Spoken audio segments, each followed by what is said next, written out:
Hey, remember when Joe Biden said that he had never talked to his son Hunter about Hunter's corrupt overseas business dealings?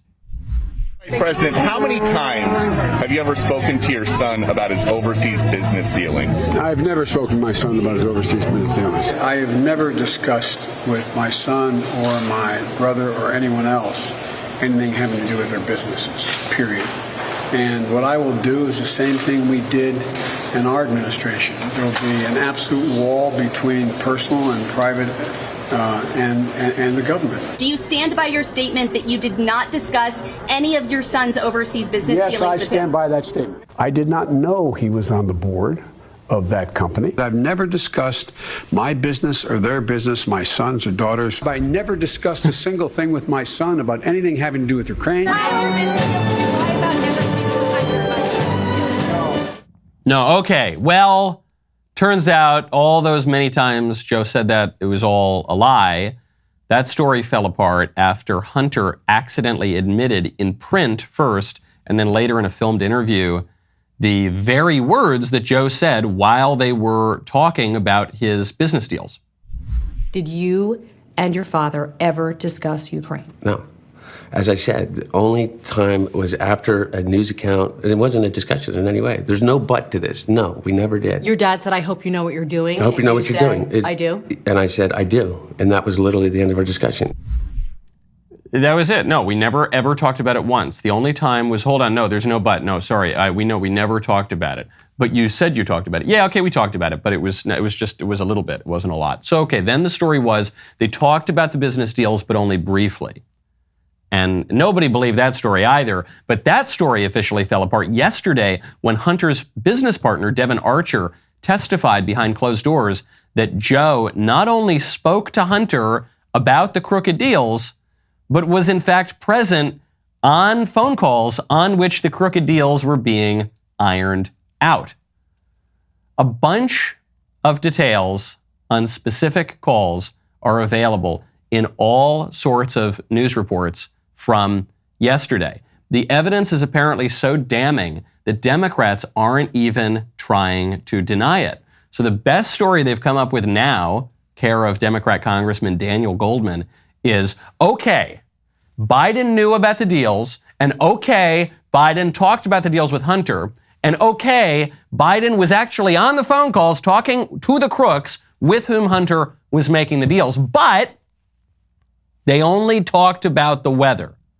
So to confirm, you're saying that the speakerphone conversations, they don't seem concerning to you because there was no specifics about business, and it just seemed like it was clear that it was part of the daily conversations that Hunter Biden had with his father, and it was and sounded like most of the time now President Biden didn't even know who the people he was at dinner. He was just asked to say hello, and he would, talk about the way he described it several times. They asked over and over and over. He described what the weather was, how what's going on your end.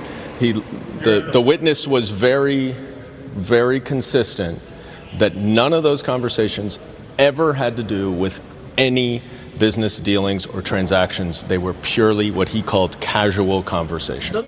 Humana. They were just talking about the weather. Now that story fell apart after Devon Archer revealed that Joe didn't just pop in on a call or two, happened to be walking by, something like that, but that Joe was actually present on more than 20 of Hunter's crooked business calls. Wow, what are the odds? A lot of coincidences. Which means that either Joe Biden has a lot of very strong opinions on the weather, or that he was actively involved in Hunter's business, which has now led to the Democrats' latest story, which has now fully transformed from Biden was not and would never have been involved in Hunter's crooked business deals to, of course Biden was involved, as well he should be. Doesn't that contradict the president's statement saying that he never talked to any of Hunter Biden's business associates? Clearly he talked, whether it's about the weather or whatever, but he said specifically that he's never talked to them. Doesn't this contradict them? I don't know what his comment is, and if we're gonna, well, I don't think that's what he said. He never said that he has never spoken to anyone. He said that he had nothing to do with Hunter Biden's business dealings. If he says hello to someone that he sees his son with, is he supposed to say, hi, son? Oh, no, I'm not going to say hello to the other people at the table or the other people on the phone. It's kind of a preposterous premise to think that a father should not say hello to people that the son is at dinner with, and that is literally all the evidence is. That's all. I mean, what was Joe Biden going to do? What was he going to do? Not talk to Hunter about his business dealings like he said? Or what? Or not say hello to Hunter's crook friends at dinner? Or what? Not get on over 20 phone calls with Hunter and the crooks that they were shaking down for millions of dollars in exchange for American influence? What do you think Joe Biden is? Honest? I'm Michael Knowles. This is The Michael Knowles Show.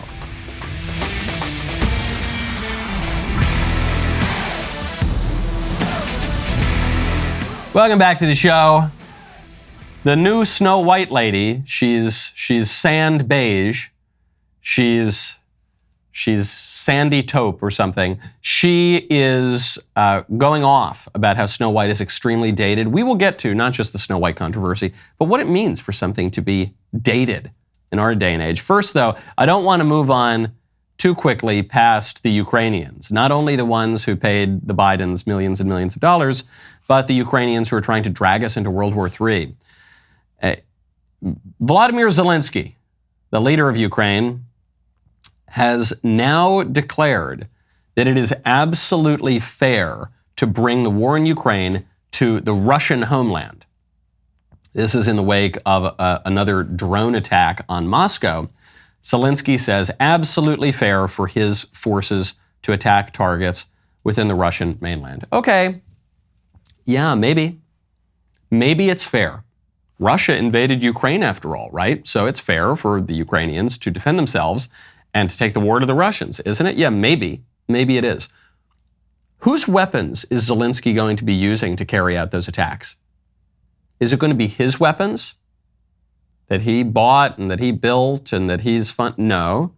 It's going to be our weapons.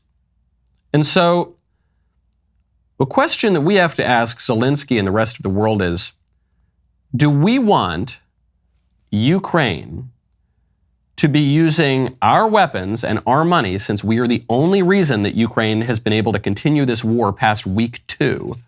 Do we want our military assets being used to wage a war on the homeland of a nuclear former superpower? Something that we managed to avoid for the entirety of the Cold War. Post-World War II, we've now got nuclear weapons in play. We managed to avoid this for the very, very tense Cold War for the second half of the 20th century. And now this punk in Ukraine is demanding, and has been demanding month after month after month, that we, the funders of his side of the war, squander all of that and get into a hot firing war on the Russian mainland. For what? For what? What's the goal? What is the U.S. interest here, and what is the goal? Do we want regime change in Russia? Why? Why? Do you know who's going to come after Putin? Do we have any evidence whatsoever that deposing Vladimir Putin will make the situation any better and will help the United States? No. Why? So that Ukraine can maintain its territorial boundaries from when? From 2020? From 2014? From when? We're talking about a 1,000-year territorial conflict here. Why? So that the Zelensky government can remain in power? I don't care about Vladimir Zelensky at all. Why? Why would we follow this guy into World War III? Guaranteed, if the United States is waging a war on the Russian mainland, we're just in World War III. Why would we do that? Well, because it's fair. I don't want to hear about fair from Vladimir Zelensky. If fair means that we're going to end up in a global, very likely nuclear conflict for who knows how many years, what I would like to do is wind the war down, which is going to require concessions from both sides. It's going to require some diplomacy. It's It's going to have to require accepting the real political circumstances, not just slogans and idealism and little blue and yellow flags and Twitter handles. And as always, it's going to require prayer. And when you are looking for ways to improve your prayer life, perhaps you ought to check out Hallow. Right now, head on over to hallow.com/Knowles. It is clear that the libs are giving up their morals and any common sense. I'm not sure they ever had any. Well, there's no better time to build a daily habit of prayer and meditation. Building a habit of prayer can help you cultivate an attitude of gratitude. Focusing on what you are thankful for can increase positive emotions and improve overall well-being. But the main reason to pray and meditate is because it's an obligation that you owe to God. Hallow is the #1 Christian prayer app in the United States. It has helped a ton of people maintain a daily prayer routine, and it can help you too. Download the app for free at hallow.com/Knowles, Knowles. You can set prayer reminders, track your progress along the way. Not sure where to start? Check out Father Mike Schmitz's Bible in a Year, available on the Hallow app for brief daily readings and reflections. Or pray alongside Mark Wahlberg, Jim Caviezel, and even some world-class athletes. With Hallow, you can customize a personal prayer plan that works for you. Right now, download Hallow at hallow.com/Knowles, Knowles. Get an exclusive 3 months for free. That is 3 months absolutely free at hallow.com/Knowles. Speaking of questioning our leaders, presidential candidate Nikki Haley has a suggestion for a way to improve our political order, and that would be mental competency tests for the old guys running the show. When I was talking about the grandchildren, what I was saying is that we need to have term limits in Congress, and we need to have mental competency tests for anyone over the age of 75. And I don't say that to be disrespectful. When you go and you look at Biden and you ask him what country he was in the week before and he can't say it. When you go and ask him how many grandchildren he has and he doesn't know. When you go and see him falling asleep with leaders, that's concerning. That is concerning, and I really like Nikki Haley personally. This is not a good idea, because we already have a mental competency test for all of our politicians of every age, and that competency test is called an election. And the competency test takes place at the ballot box. And I'm sure many people share this view that Joe Biden is way too old. It doesn't really seem like Trump is too old, even though Trump is quite up there in terms of age. You know, as he described himself, he's a young, virile, vigorous man. But Biden can barely state his own name. He wanders around. He doesn't know which end is up. Nevertheless, we have a competency test. It's called an election. We should probably make sure that our elections are legit, that our elections actually reflect the desires of voters and not the people who want to tinker with them. But if we were to add some new qualification for the presidency on top of the constitutional limits, all that would do is empower the tinkerers and the bureaucrats and the deep staters and the careerists and the staffers. There is a reason why the Constitution sets up fairly minimal requirements to run for office. And that's to prevent the people who are in power, publicly or behind the scenes, from keeping fresh blood out of the system. The fact that we don't have these little tests added to the requirements is why Donald Trump could run for president from prison. Because the Congress doesn't have the right to impose more restrictions on what it takes to run for president than the framers of our Constitution did. I'm not denying that there's a problem with Joe Biden not being able to speak and being the president of the United States. The solution to that is not going to be to further empower the tinkerers and the social engineers and the deep staters and the clever behind-the-scenes people who played a big role in installing Biden in the first place. Speaking of presidential candidates, Rolling Stone is wrong again. Isn't that surprising? Rolling Stone has this headline: DeSantis' donors want more than a reboot. They want him to clean house. Some of the governor's backers see a staff that is too online, but others are starting to ask if the real problem is DeSantis himself. You might recall, I happen to remember, that Rolling Stone was one of the first outlets to brazenly libel me after my CPAC speech and say that I said something that I didn't say. And eventually they had to back down, I assume because their lawyers made them. So the Rolling Stone is not known for its high journalistic standards. But here, what's wrong is not that they've libeled anybody. It's just a typically brain-dead take on politics. Everyone is trying to begin the post-mortem of the DeSantis campaign, even though we're still early on and DeSantis still has a shot to get the nomination. And so they're all trying to figure out what went wrong. Is it his staffers? Oh, if only he had different staffers, that's the problem. Now Rolling Stone, because the liberal journalists hate DeSantis personally, say, oh, maybe it's just DeSantis himself. He's too stiff. He's not likable. He's this, he's that, whatever. Guys, you're overthinking it. You're overthinking this. Ron DeSantis' staff is fine. Ron DeSantis is a very strong candidate, obviously. He's an extremely talented politician. He's a good governor of Florida. He's number 2 in the polls, at least for now. And even as his campaign has begun to falter, he started out really a very strong number 2 in the polls. Now, as he's failed to move up and take on number 1, you're seeing another candidate, Vivek Ramaswamy, start to creep up there on him too. But in any other cycle, Ron DeSantis would be the clear away front runner in this race. And everyone would be praising his staff, and everybody would be talking about how he's a generational, brilliant candidate and no one can touch him. The problem for DeSantis is not the staff, it's not the donors, it's not the candidate, it's Donald Trump. Donald Trump, who is a once-in-a-generation political talent, who is running, for all intents and purposes, as the incumbent in this race. Because Trump seeking a non-consecutive second term is something that none of us have seen in our lifetime. We haven't seen it since 1888. And Trump, maybe you hate him, maybe you love him. He is a once-in-a-generation political talent. He won the highest office in the land without ever having held any public office whatsoever, including dog catcher. He won the highest office in the land the first time that he fully pulled the trigger on running. He'd flirted with running for a long time, but the first time he ever really pulled the trigger, ever really ran an earnest campaign, he won. He's a major political talent. He attracted people to the GOP that no one has attracted since Ronald Reagan. He maybe put some people off too. He maybe lost the 2020 election.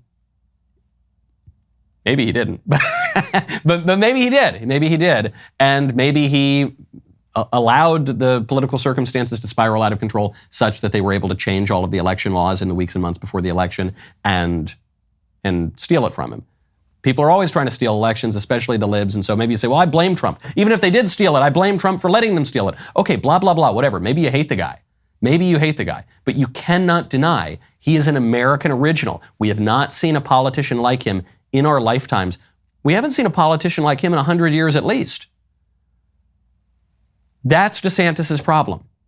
That's it. That's all it comes down to. You don't need to blame the guy and say he's a terrible politician. Oh, he's a deep state rhino establishment. He's none of those things. Oh, his staff, they're just uniquely terrible. They're not. The staff is fine. The problem is now and always was the unique circumstance of Donald Trump running in 2024. If there is going to be a postmortem, and again, DeSantis could still get the nomination. We don't know what is going to happen in the next few months. They're going to indict Trump in all 57 states that Barack Obama recognized. They're going to indict Trump on planet Mars. Who knows? But if there is going to be a postmortem, everyone's going to try to ex post facto discover all sorts of things about the DeSantis campaign and the candidate and blah, blah, blah. Guys, it's just Trump. It's been about Trump for 7 years. And a lot of people want to deny his uniqueness as an American political figure. And they do that to their own detriment and to the effect of writing really silly takes that do not get to the truth here. So Trump is capitalizing on his huge lead. I mean, one poll has him up at like 54% in the GOP primary. Not only double digits, way ahead of his rivals, but more than 50% of the primary voters. Trump is capitalizing on this, and he's calling for other candidates to drop out. Every dollar spent attacking me by Republicans is a dollar given straight to the Biden campaign if he makes it. I don't know if he's going to make it. Who thinks he's going to be the candidate? Every dollar spent attacking me is a dollar given to Biden. And he says the other candidates, they need to drop out of this race. And I see why Trump would say that, especially now while he's flying high in the polls. But the political reality is there is no reason for DeSantis to drop out of this race. DeSantis has already killed himself and killed any shots that he's got being appointed in a Trump administration. That's over. He'll get, if Trump approaches him at all, if Trump somehow becomes the president and approaches him at all, he'll get the Mitt Romney treatment. He'll play around with him like a cat with catnip. So DeSantis, the die is cast. He's just got to keep running. Pence, same thing. What else is Pence going to do? He has no reason to get out of the race. Christie, he's got no reason to get out of the race. He's come out against Trump too. What's his political future? Nothing. So he's going to stay in the race. Same with Vivek. Vivek, for a little different reason though. Vivek hasn't really gone after Trump. Vivek came out of nowhere, came out of left field, and he has proved himself to be an extremely compelling political talent. Who would have thought that some Yale Law pharma guy who's a Hindu with the name Ramaswamy would become a major player, could very soon become the number 2 guy in the GOP race. That tells you that this guy's got a message that is resonating, that he's really, really sharp, and that he's a very strong political talent. So he's going to continue to prove himself in that field, especially if he doesn't keep going after Trump or doesn't hit Trump too hard. He's got all the reason to stay in the race. The rest of the candidates probably ought to drop out if they want to roll in a potential Trump administration. That's true. But at least for 1, 2, 3, 4 candidates, there's no reason for them to get out yet, which means we're going to have some debates. When you want to debate issues with your friends, you got to check out Pure Talk. Right now, head on over to puretalk.com/Knowles. You know a company is looking out for you and they actually upgrade your service and don't charge you for it. This is great news for new and current Pure Talk customers. Pure Talk just added data to every plan and includes a mobile hotspot with no price increase whatsoever. If you've considered Pure Talk before but have not made the switch, take a look again. For just $20 a month, you'll get unlimited talk, text, and now 50% more 5G data, plus their new mobile hotspot. This is why I love Pure Talk. They're veteran-owned, and they only hire the best customer service team located right here in the great US of A. Most families are saving almost $1,000 a year while enjoying the most dependable 5G network in America. Remember, you vote with how you spend your money. So stop supporting woke wireless companies that don't support you. Go to puretalk.com/Knowles. Save an additional 50% off your first month because they value you. That is puretalk.com/Knowles. Pure Talk, wireless for Americans, by Americans. When Dr. Jordan B. Peterson made the decision to join DailyWire Plus, it was a major win for people who champion intellectual debate. With 1 year of unparalleled output, his contributions have set new standards and remained unmatched by any other platform. DailyWire Plus now has a vast array of exclusive Jordan content, offering hundreds of hours of captivating content you will not find anywhere else. Jordan has created thought-provoking works that reshape your perspective on life, which include vision and destiny, marriage and dragons and monsters and men, and a lot of other things that we can add in a series of parentheses and commas. Additionally, you can immerse yourself in discussions that nurture your spiritual side, such as Logos and Literacy and Jordan's groundbreaking series on the book of Exodus. That's only the beginning. I have not even mentioned his Beyond Order lecture series or his extensive archive of lectures and podcasts. This is the compendium of all things Jordan. Plus, there's even more new exclusive content on the horizon. This is only the beginning. By becoming a DailyWire Plus member, you will embark on an unforgettable experience that will fuel your thirst for knowledge and inspire personal growth like never before. Go to dailywire.com/subscribe to become a member today. Speaking of knocking people out, the Congress is trying to tinker with the Supreme Court. They've been trying to pack the court for a long time. Now they're trying to get the judges to recuse themselves from all sorts of cases, only the conservative judges, of course. Now they're trying to attack the character of the conservative judges. They've been doing that with Clarence Thomas for 30 years. Now they're especially focusing in on Sam Alito because Sam Alito wrote the opinion in the Dobbs case that overturned the fake right to abortion in America. So they're going after Alito and they're threatening. They're saying if the Supreme Court conservatives don't adopt a particular code of ethics that we want them to adopt, then we're going to impose it on the Supreme Court. Which is leading us to our latest constitutional crisis. And once again, Sam Alito, absolute rock star of a jurist, comes out and he says, no. And he doesn't just say, no, we're not going to do this. He says a really important observation. He says, Congress has no right to regulate the Supreme Court. No right, specifically, to force the Supreme Court to adopt some code of ethics. The Supreme Court does not ultimately answer to the Congress. He notes, quote, Congress did not create the Supreme Court, the Constitution did. He said, I know this is a controversial view, but I'm willing to say it. No provision in the Constitution gives them the authority to regulate the Supreme Court, period. I really like that Justice Alito made this point, in particular because I made this point a week ago, and I'm glad that someone who knows what he's talking about agrees with me. You never know. I don't know. I didn't go to law school. I've never argued a case before the Supreme Court. But I made the same point. Said, if the Congress asserts this control over the Supreme Court, one, how are they going to enforce it? Are you going to get Nancy Pelosi to go hobble over to the Supreme Court and start, haranguing the justices? I don't think so. But two, this would create a constitutional crisis. Sometimes, this is a little out of left field, but it'll loop back. I have joked, is it a joke, about the Jacobite line of succession. I've said that it was a very terrible thing in English political history when William and Mary of Orange came over from the Netherlands and took the throne from James II. James II, who became king, he was the last Catholic monarch of England, and he became king after Charles II died. Charles II was a Protestant, and he had a deathbed conversion to Catholicism, and this created a crisis because a lot of the Protestants were not happy about a Catholic monarch. So what happened? This is what happened. I've got all sorts of views on the Jacobite line of succession and what it means today and who's the pretender to the throne and blah, blah, blah, but that's a topic for another day. The reason that this matters for American politics is the way that James II was deposed is that Parliament exercised more authority than they had. And Parliament established parliamentary supremacy to say, effectively, we get to pick the monarch. And they booted James II out, and they invited those Protestant Dutch interlopers over, William and Mary of Orange, and installed them on the throne. And forget about the Catholic versus Protestant debate, forget about the James II versus William and Mary debate.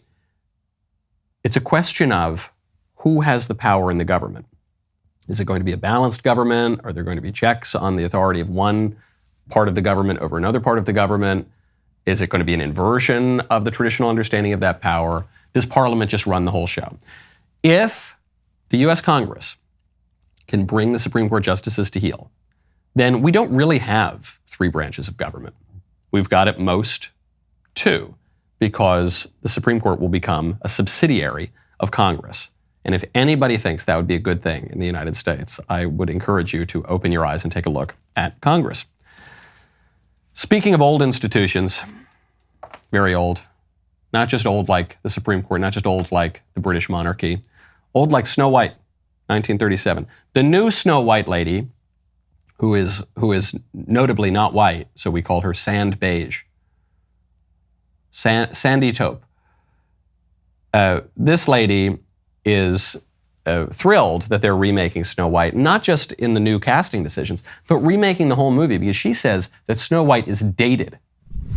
The cartoon was made 85 years ago, and therefore it's extremely dated when it comes to the ideas of women being in roles of power and what a woman is fit for in the world. And so when we came to reimagining the actual role of Snow White, it became about the fairest of them all, meaning who is the most just and who can become a fantastic leader. And the reality is, Snow White has to learn a lot of lessons about coming into her own power before she can come into power over a kingdom. Also, the fact that she's not going to be saved by the prince, and she's the proactive one, and she's the one who set the terms, is what makes it so relevant to where we are today.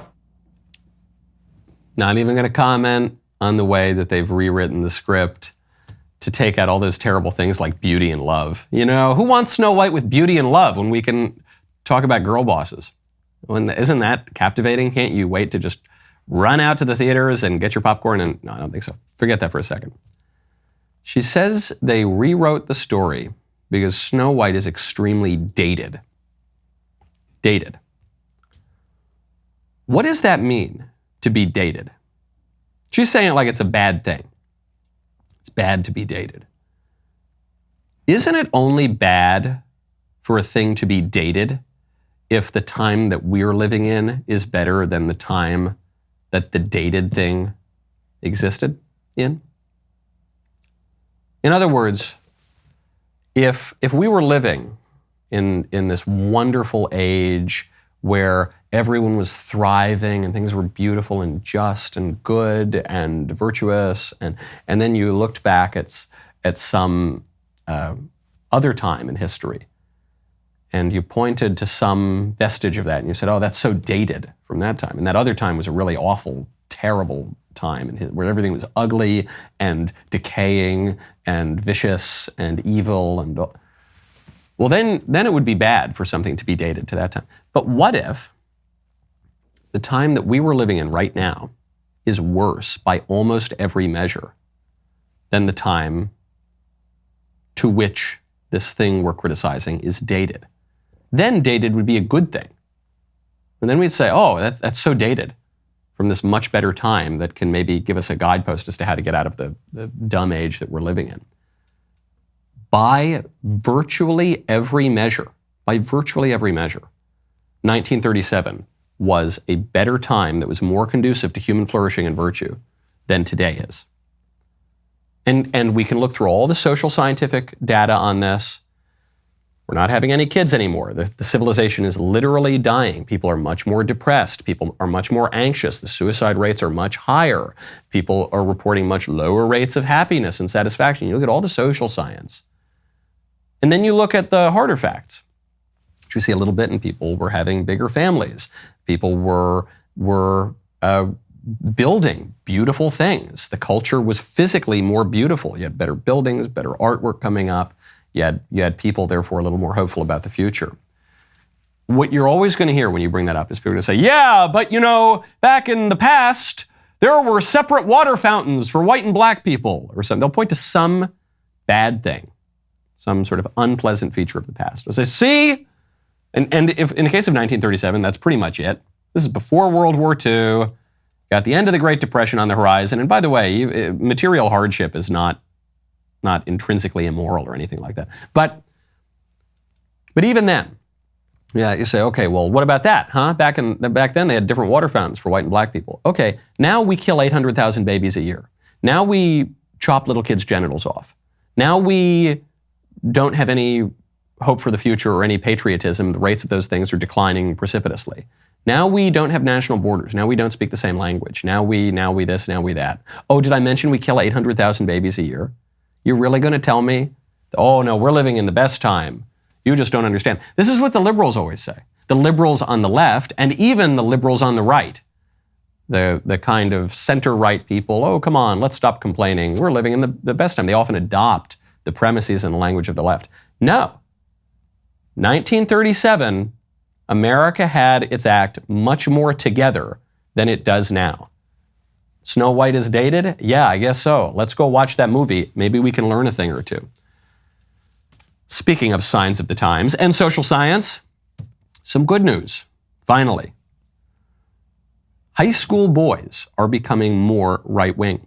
This, according to a new survey out from the Monitoring the Future survey. This is a scholarly endeavor that dates back about 50 years. The boys are becoming more conservative.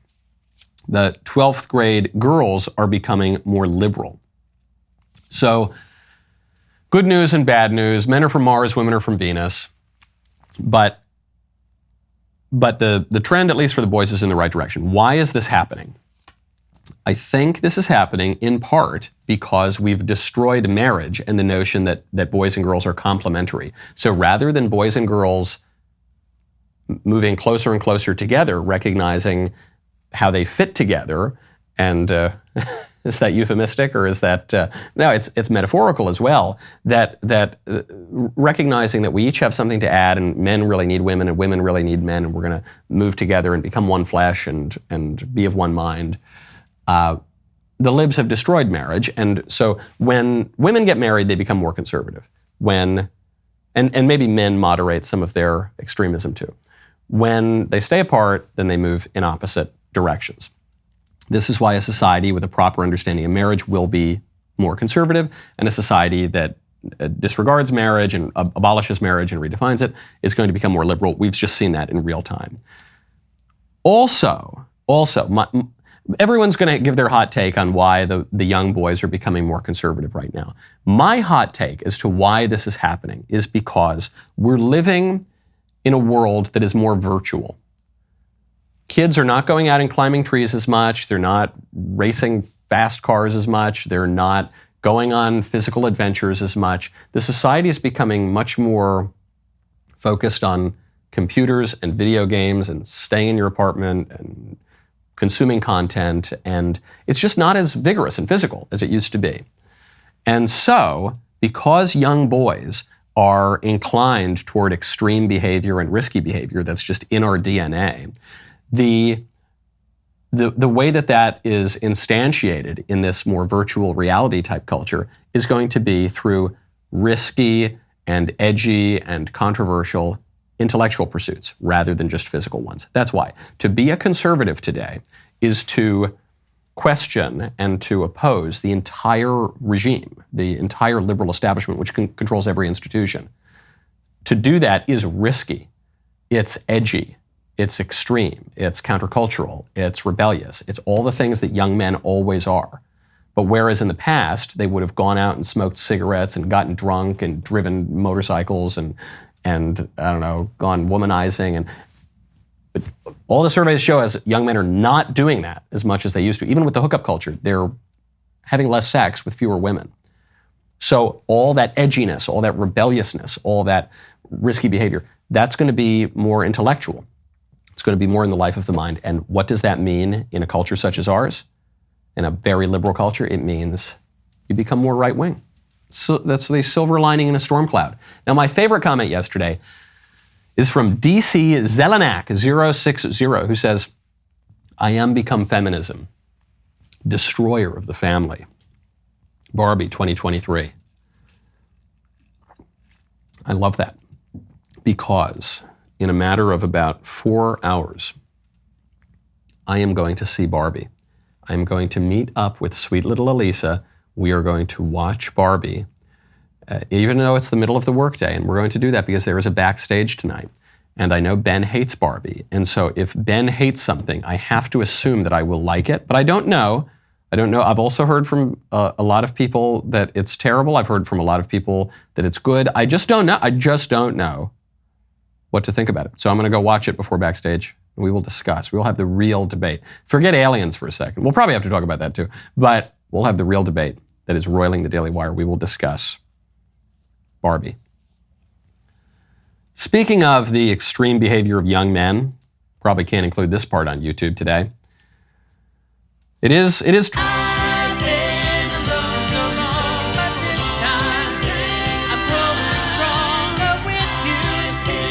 Speaking of things people shouldn't be doing, dog meat farmers in South Korea are pushing back on a potential ban.